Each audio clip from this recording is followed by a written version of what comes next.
My job is a very simple one, to open this high-level dialogue. And so I could just declare it open and go back and sit down. But I guess I'm expected to say a few things. Let me proceed on established protocol, but recognize our former heads of states and prime ministers, former prime ministers, to acknowledge our acting Chief Justice, former Chief Justice, ministers of state, our traditional leaders, and distinguished ladies and gentlemen who have assembled here this morning.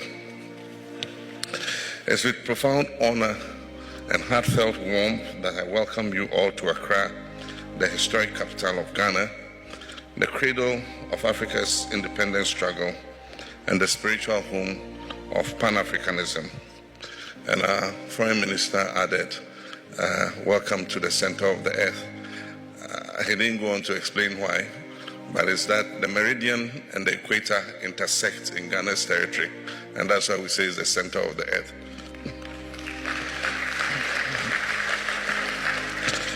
We're very privileged to host the 13th high-level dialogue on democracy and human rights, governance, peace, and security, an essential forum at a defining moment in Africa's development trajectory. This year's dialogue, convened under the theme Justice, Rights, Reparations, and State Building, reaffirms our shared commitment to confronting the structural challenges that continue to shape Africa's condition. It reflects our collective will to advance democracy, uphold human rights, strengthen governance, and ensure peace and security for the people of our continent. It also affirms our conviction that true and lasting peace can only be achieved when justice exists, when the rights of our people are respected, and when governance systems are truly inclusive, accountable, and are owned by the people that they serve. Your Excellencies, distinguished guests, this dialogue could not have come at a more appropriate time. For far too long, the architecture of African states has rested on foundations imposed during a colonial era that neither understood nor respected our histories, our culture, or our aspirations. The enduring legacies of slavery, colonial exploitation, systemic racism, and economic subjugation are still visible today in the arbitrary borders that divide our peoples, in the financial hardships imposed by unjust global systems, and in the fragile governance systems, institutions that we're still struggling to strengthen. We gather here not only to examine this painful past, but also to shape a different and a better future for our continent, where African agency, sovereignty, and dignity are restored and respected. A future where state building is informed by our context, shaped by our people, and owned by our African communities. Ghana is honored to contribute to this continental vision, from the bold Pan-African ideals of Osagyefo Dr. Kwame Nkrumah, our first president, to our current engagement on reparative justice and democratic consolidation. Ghana has always stood at the forefront of the struggle for African dignity, unity, and self-determination. We believe that unity is our historical imperative and our most effective instrument for achieving justice and prosperity. The Ghanaian people remain committed to building a continent where no one is left behind and every voice is heard and valued. Yet, we must be honest. This dialogue cannot afford to become another ceremonial event filled with lofty speeches but void of action. Our citizens are watching and waiting. Our young people comprise the majority of our population and are growing increasingly impatient. They are not asking for charity, they demand fairness, they demand opportunity, and a stake in our continent's future. Civil society is mobilized, our diaspora is engaged, and our institutions, though still evolving, are increasingly bold and ready to deliver. We must rise to the occasion not with rhetoric, but with clear action. In that spirit, allow me to place before you two urgent recommendations. And the first is I wish to commend the African Union Executive Council for extending the theme of the year on reparations to a decade on reparations.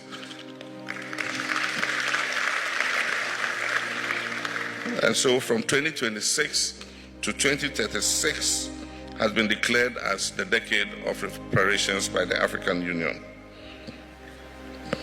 I also wish to commend the Executive Council for approving the terms of reference for the African Union Commission of Experts on Reparations and the African Union Reference Group of Legal Experts on Reparations. These are critical milestones. However, we must now move swiftly to operationalize these instruments. We must empower these bodies with the resources, visibility, and mandate to lead us on this noble journey of truth, justice, and restitution. Let this not be another declaration left on paper. Let it be a living mandate for action. Secondly, I urge this dialogue to take a firm stand on the need for legally binding frameworks across all member states to safeguard our civic space. We must protect the right to organize, to protest, and participate. We must preserve the freedom of the press. The voices of the youth and our women and marginalized groups must be heard and protected. Democracy cannot thrive in the presence of fear or repression. The legitimacy of our governments depends on the inclusion of all our people. Governments must exist for all our people and not just a few.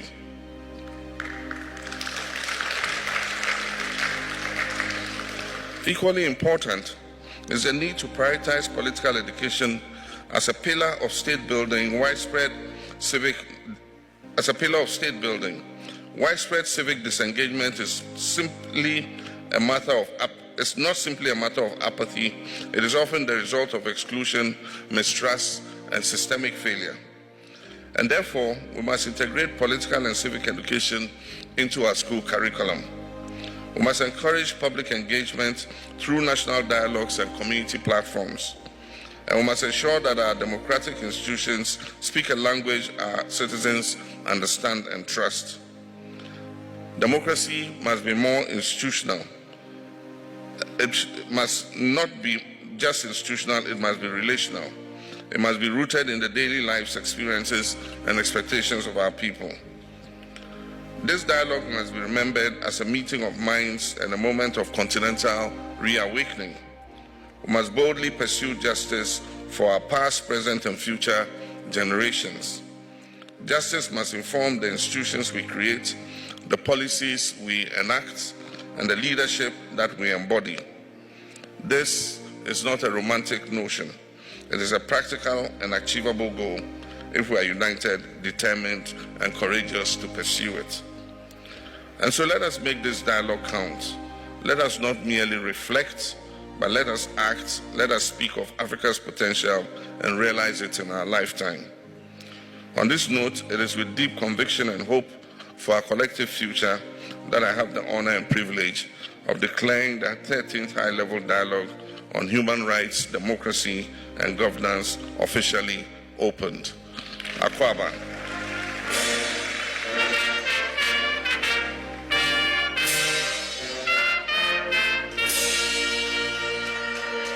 Akwaba, and welcome once again to Ghana. Thank you.